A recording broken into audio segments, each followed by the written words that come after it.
Yeah. Oh, Steph, I know you've only been in Newport a few days, but being in Parksville is killing me. You're right, I am droning on and on about myself. How are you holding up, Cuppers? That much fun, huh? I thought baby showers were just a lot of women yakking it up about... Your dad hired musicians. Well, sure, they were okay once, but without John, they're just another Liverpool garage band. Don't worry about me, Cuppers. I'll bear up. You just keep having the best time of your life. No, I do not want to talk to Yoko. Okay, bye.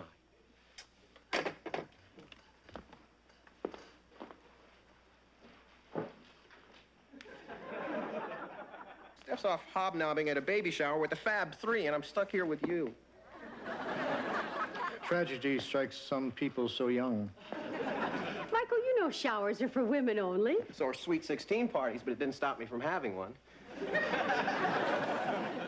Michael, what do you want us to do? Throw a shower for you? Could you?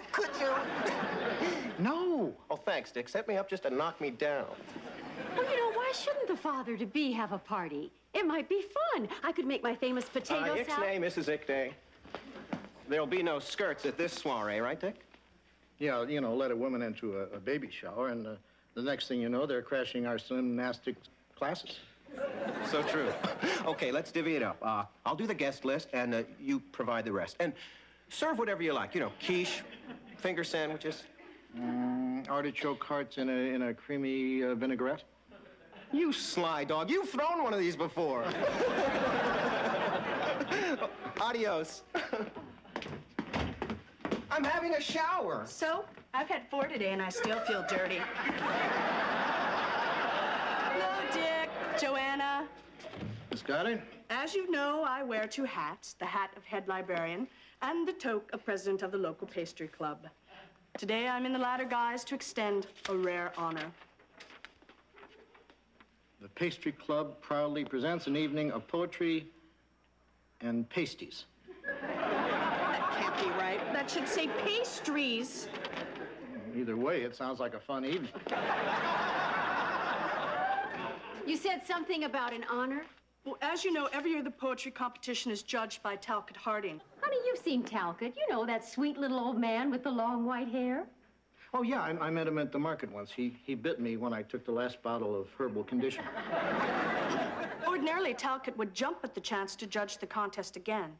What's stopping him from jumping? He's dead. That would make it dicey. So who'll be judging this year? Dick, we feel the next logical choice would be you. No, thanks. I hate poetry. Well, so did Talcott Harding, but he showed up. Look, I can't tell a good poem from a bad one. Well, you won't have to. I win every year. Well, that'll certainly make it easier. Then you'll do it? No, like I said... Good.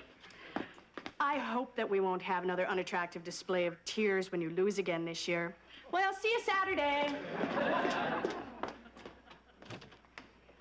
Gee, honey, if I win this year, I hope people won't think you gave me preferential treatment.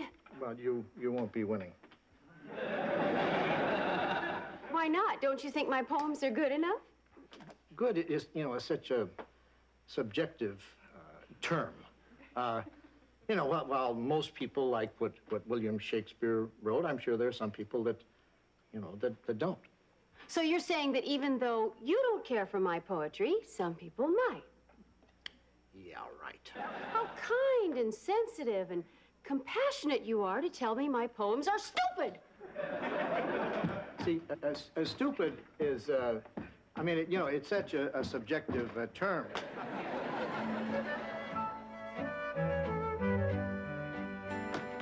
Invites for the innkeep. And you'll note each is hand-painted and numbered by the artist. Well, this must have set you back a small fortune. Well, not me. You're the host of this baby bash. I figured you'd be proud to pop for this papa-to-be.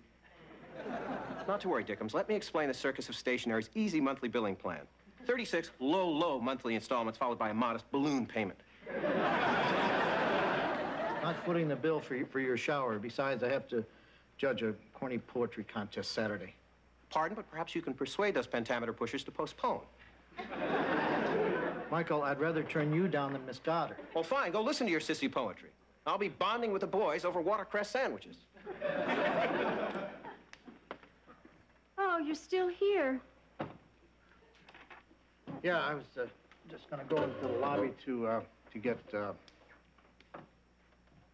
nothing. Well, then you'd better, hurry. All right. Where are you going? To get no, nothing. Don't let me keep you. Morning, Joanna. If you're doing the crossword, I can help you with Fiddler on the Blank. Actually, George, I'm working on a poem. I can't help you with that. But if you want, I could hot glue the tassels on your pasties. George, they're pastries. Besides, I'm not entering this year. Why not? Now that Talcott Harding's passed away, Miss Goddard isn't a shoo-in anymore. Unless she's carrying on with the new judge. Dick is the new judge. And he uses the same herbal conditioner Talcott used. The kind that gets Miss Goddard all hotted up. The Big Hurt. Gee, I tried to write a poem once called The Big Hurt. Did you drop an engine block on your foot, too? This isn't about a physical hurt. It's about my personal feelings. Can I read it? Well, it's not really polished yet. I mean, the imagery might be a little off. Also, the rhymes are a bit forced. It's beautiful. I thought so, too. This is even better than that poem Miss Goddard wrote last year. Ode to a Glistening Plowman. You've got to enter this poem. With Dick judging, it'd be like spitting in the wind. But this should be shared with the world. And if it means taking a face full of spit, I'm your man. Take thy beak from out my heart, and take thy form from off my door. Quoth the bluebird, nevermore.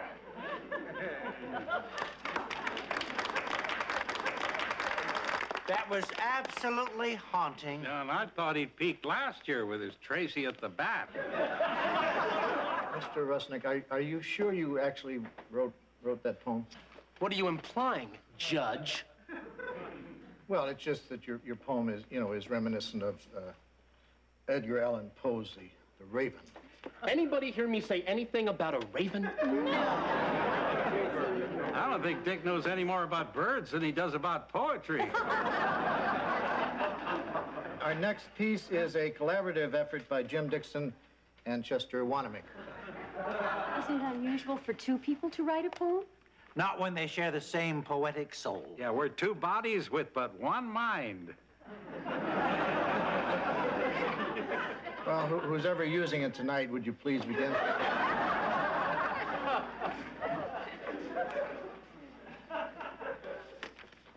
Pals, a poem by Jim Dixon. And Chester Wanamaker. As kids, we too shared everything from baseball bats to gals. And from that time, we've always been the very best of Friends. Years later, we played poker at our next-door neighbor, Hal's, and helped each other win because you always help your... Friends. If you want to know the secret of our very high morals, it's I've got him and he's got me, and that's what makes us... Friends.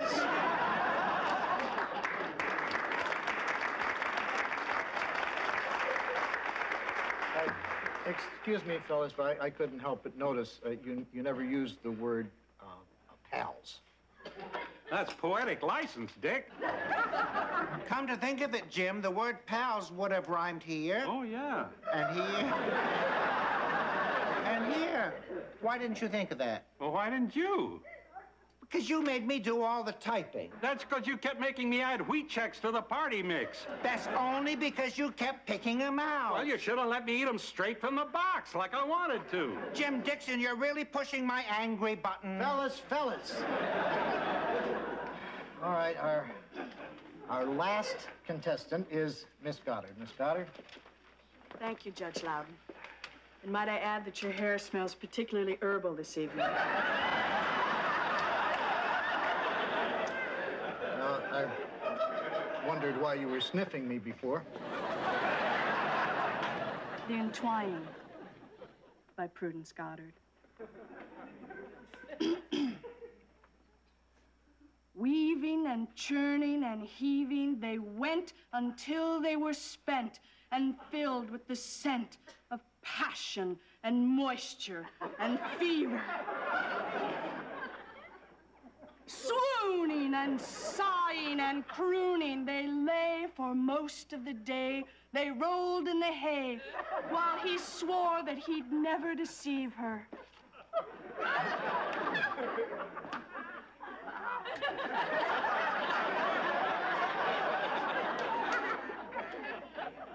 Groaning and gasping and moaning, they shrieked until their loins creaked. The two lovers peaked. How ironic that soon he would leave her.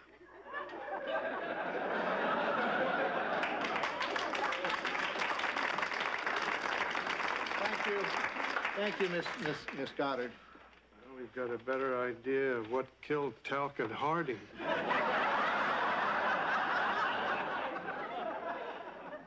Well, I think that's about all we have. I know I've heard enough.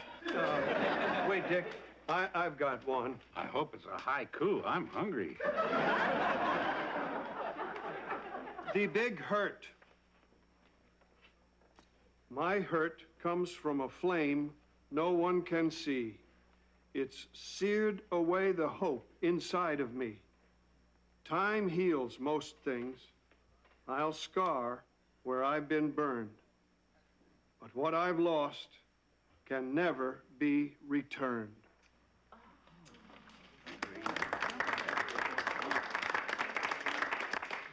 George, I had no idea you were so profound. Now, Joanna's the profound one. She wrote this poem. Profound? This is the woman who holds the town record for the number of times she's checked out 60 days to a tighter tummy. I thought I held that record. I wrote that poem. Doesn't anyone believe me? Yeah, we should. Well, you believe me, don't you, Dick? I sure wouldn't mind hearing pals again.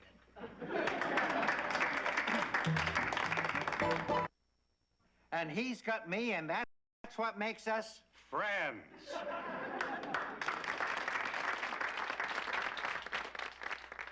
So, do you believe I wrote my poem? Honey, I'd like to, but that poem, it just isn't your style. It's so good. And I tried so hard to make it bad. George, tell these people that I wrote that poem. I was there. Did you actually see her write it? No, but I did see her read it. Maybe the judge's wife is not aware of the difference between reading a poem and writing one. But it's mine. I swear it. Give it up, woman. That ship has sailed. This is so damn stupid. Why don't we let her write another poem while we sit here and watch? George is right. Our opinion of Joanna should be based on her ability and not on her gutter mouth. I think that's This fair. is appalling. Dick, don't you think this is ridiculous? Well, ridiculous is such a, subjective term. Well, I guess rational thinking has no place in this room. Nobody can just sit down and write a poem without any inspiration. We weren't inspired at all when we wrote Pals. Come on, honey, dash one off and we can all get out of here. With all these people sitting here staring at me? It seems Little Miss Inexperience needs her privacy. Everyone, turn your backs on the Loudon woman.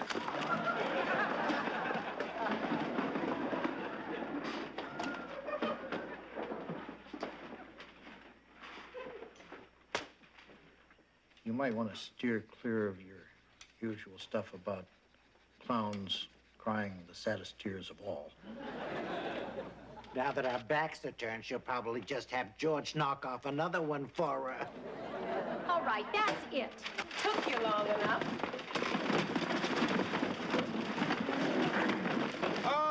Okay, Joanna, lay it on us. I refuse to be degraded by some small-minded people who get some perverse joy in passing judgment just so they can fill up their own empty lives. Well, I don't like it. It doesn't even rhyme. It's not a poem. It's what I'm feeling. Angry. Hurt. Like what I felt when I wrote that poem. So all that burning and searing was because of our little tiff. Tiff, sounds like you were branding her. I feel another poem coming on. So the reason that your poem was good was because of me. Get a load of this guy. First he humiliates his wife, now he's trying to take credit for her beautiful poetry. What a disgrace. A damn disgrace. Damn disgrace. Damn, maybe damn, but not damn. Here, a little bedtime reading.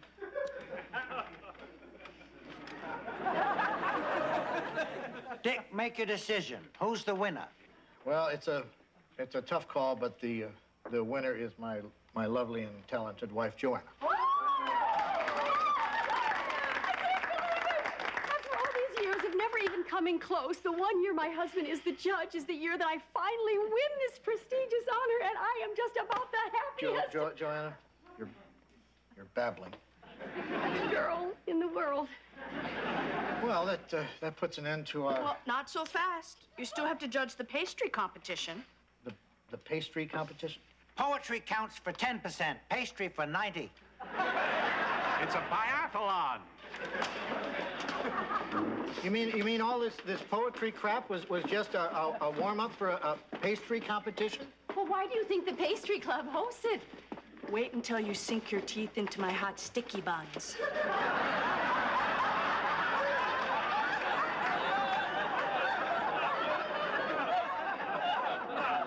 Don't listen to her. I made my cranberry crisp. What's that? Dick, it's your favorite. You know how much you love my cranberry crisp with a big cup of coffee? How else am I going to wash it down?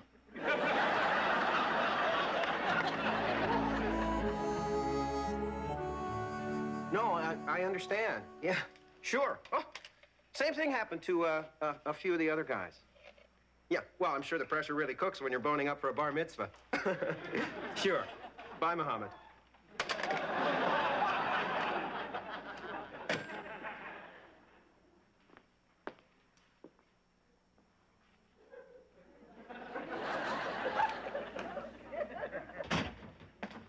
Honey, I'm sorry Miss Goddard won, but, you know, your cranberry crisp was a touch on the dry side. Well, it wouldn't have been dry if you hadn't taken so long judging the poetry. Joanna, there's no shame in coming in dead last. I prefer to think of it as a distant ninth, Judge Loudon. Is it just me, or does this shower seem kind of slow? I guess the concept of an all-boys shower was just too new age for this one Porsche town. At least you dudes showed up. Well, around here, George and I are the vanguard of everything hip and trendy. Anybody got their name on this bowl of sauerkraut? It says George Utley now. Oh, boy. Don't you want to consume that kraut with your cronies? If you don't mind, I'd rather party hardy alone in my room. I've got some late-night reading to do. The Branded Handyman.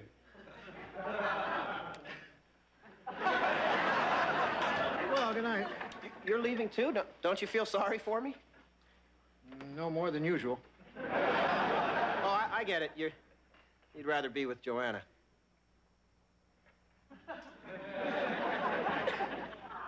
Anybody got their name on those cocktail wieners? Those dogs say Dick.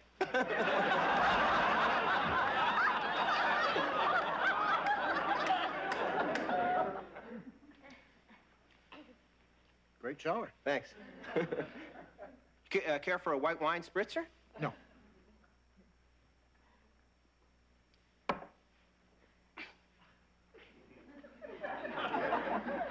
Bite of baklava, baked it myself. No. So where's my shower gift? I didn't get you any. Oh.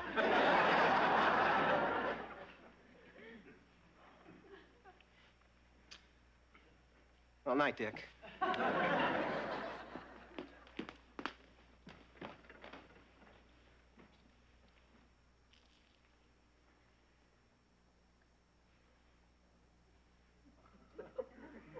wonder if his poetry is this good.